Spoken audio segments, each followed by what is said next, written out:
Okay.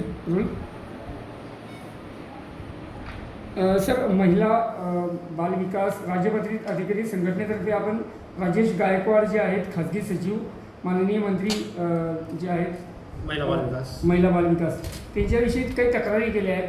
काय नेमका विषय आहे? हो, आम्ही आमच्या संघटनेमार्फत सुरुवातीला 28 एप्रिल रोजी माननीय मुख्य सचिव, माननीय मुख्यमंत्री या सर्वांना लेखी तक्रार अर्ज दिलेला आहे. त्या तक्रारीमध्ये अनेक मुद्दे आहेत.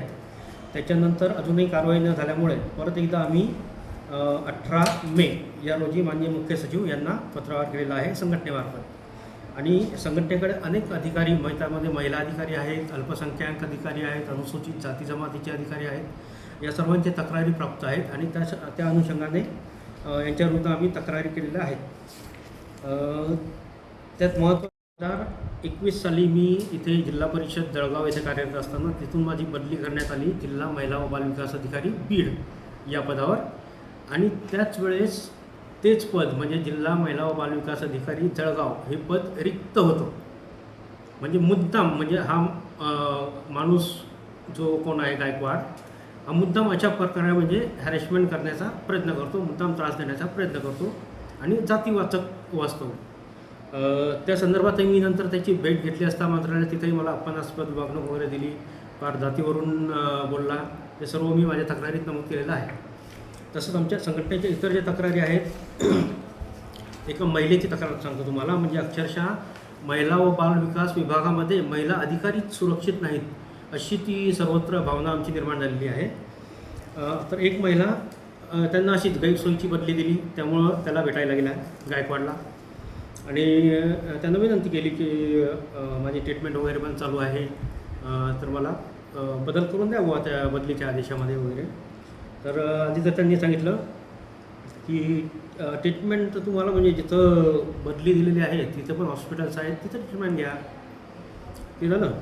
तरी पण त्या महिला अधिकाऱ्याने विनंती केली की ठीक आहे सर, ट्रीटमेंटचं तर बरोबर आहे, पण मानसिक आधाराला तरी पाहिजे, मानसिक आधार पाहिजे किंवा तिथं माझे कुटुंबीय सोबत असायला पाहिजेत, अशी माझी अपेक्षा आहे ना.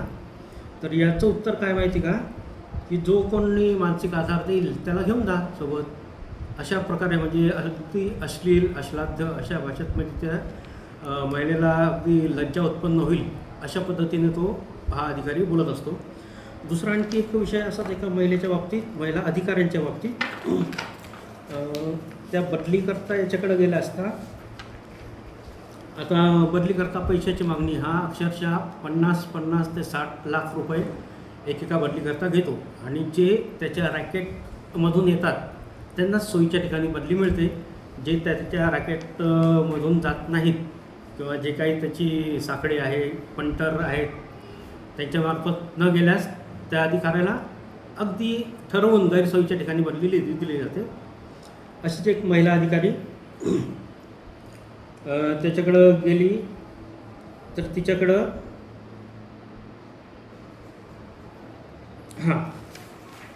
इथं आहे बघा तो मुद्दा 2 नंबरमध्ये. तर पैशाची मागणी केली त्याने.